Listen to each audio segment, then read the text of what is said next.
2025 was supposed to be the year that the movie industry bounced back from the devastating blows of COVID, but did it take a strikeout with this summer's release of War of the Worlds? This is 2025 movie trailer analysis. Let's get into it.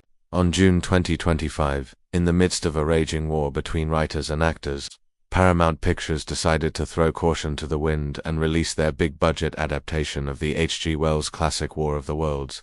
The movie stars Tom Cruise as a single father named Ray Farrier, who tries to navigate a custody battle with his ex-wife, while trying to protect his kids, his brother and others in his small town. When aliens invade New Jersey, obviously, the film also stars Emily Blunt, Pilu Asbeck, Rebecca Ferguson and several others. It was directed by Doug Lemon, who is known for directing other films such as The Bourne Identity, Mr. and Mrs. Smith, Edge of Tomorrow, and others. And it was produced by Amblin Entertainment, Legendary Pictures, and others. Let me tell you right off the top, this is one of the worst movies I have ever seen in my life. Not just in 2025, but like ever. It's that bad. So let's start with the source material, because that's always a good place to start when analyzing trailers. And you can't go wrong with an H.G. Wells novel. In fact, there have been over 1,000 adaptations of Wells' War of the Worlds since it was first published in 1898. But here's the thing about adapting source material. You couldn't just take the most famous parts and make those famous moments the focus of your film. That's called a cash grab. Take for example the classic novel Pride and Prejudice. It has been adapted countless times for stage and screen. But if all you wanted to do was see Mr. Darcy and Elizabeth Bennet dance at the end, then you could have just read the last chapter of the book instead of sitting through the previous 400 pages. The same goes for War of the Worlds. If you're just going to focus on the tripod laser battles, then why not just show some laser battles and call it a day? There are plenty of those in the book. Instead, though, we get 3 hours of pointless side plots involving Tom Cruise running around the countryside, beating up rednecks, falling in love with his co-worker, getting captured by aliens and barely escaping death, before he gets eaten by a cow. Wait, what? Oh yeah, sorry, it's even worse than I thought. Now, I know that there are people out there who have never read War of the Worlds, but come on, you can't have never heard of it. If you have, then congratulations on living under a rock for the last 125 years. For everyone else, though, you probably remember the book being about aliens landing in England, wreaking havoc and burning everything to the ground, and then the protagonist saying, well, that sucks, but at least I still got my lawn. And then the aliens die because they have a temperature regulation system that is incompatible with Earth.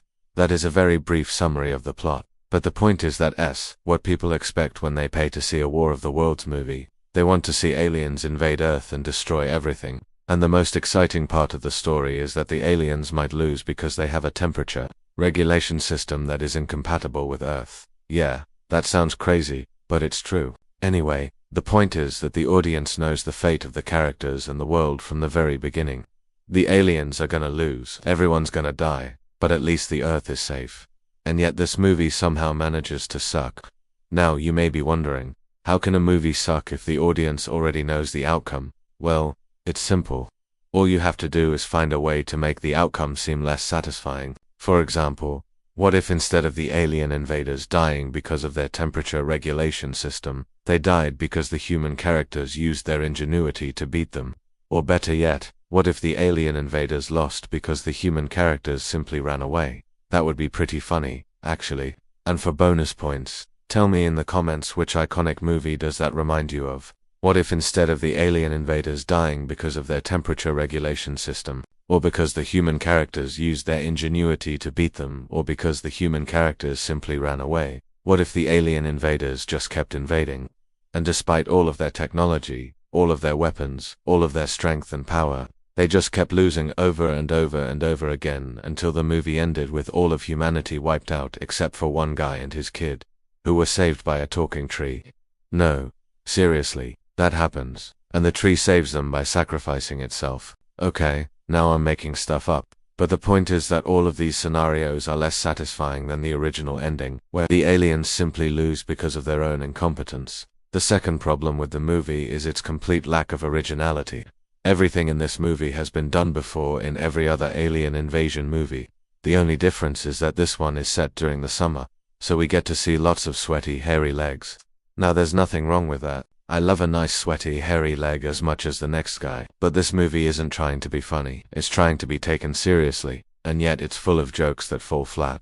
For example, at one point the protagonist says, "If you want to know how to survive an alien invasion, don't trust anyone." Obviously he's referring to the fact that some of the characters will turn out to be traitors, but it could also apply to the audience. Don't trust me. Don't trust anyone. Don't trust this movie. It's a trap. It is so bad. It's almost good. Speaking of things that are so bad they're good, let's move on to the third problem with this movie, the acting. I am not exaggerating when I say that Tom Cruise gives the worst performance I have ever seen in my life. It's bad. It's so bad. I have never seen anything like it. At one point he's carrying his son on his shoulders and he looks back at his ex-wife and says, "I won't let them hurt you." And I just burst out laughing. Not because it was funny, but because I couldn't believe that Tom Cruise had managed to convey so much emotion with his facial expressions, even though his mouth hadn't moved at all. You see, Tom Cruise is so busy running around like a wild man, beating up rednecks, falling in love with his coworker, getting captured by aliens and barely escaping death, before he gets eaten by a cow that he forgets to use his most valuable asset as an actor, his eyes. Fortunately, Emily Blunt is there to pick up the slack. She has so many facial expressions, she'll make you forget that Tom Cruise is even in the movie. Unfortunately, the rest of the cast is pretty bad. Rebecca Ferguson plays a character with the worst special effects makeup I have ever seen in my life, and the less said about Pilu Asbæk the better. Overall, this movie has everything you could possibly ask for in an alien invasion flick. A charismatic, lovable hero. Check. Alien invaders who are cool and terrifying. Check. Thrilling action sequences. Check. Plot holes that could swallow entire planets. Check. Characters who act irrationally to move the plot forward. Check. Explosions. Check. Space battles. Check. Stupid jokes. Check. And even a talking tree. Check. This is the perfect movie for anyone who likes to laugh, cry, scream, throw popcorn at the screen and walk out in the middle of the movie. Overall, I rate this movie a 1 out of 10. And if you liked this video,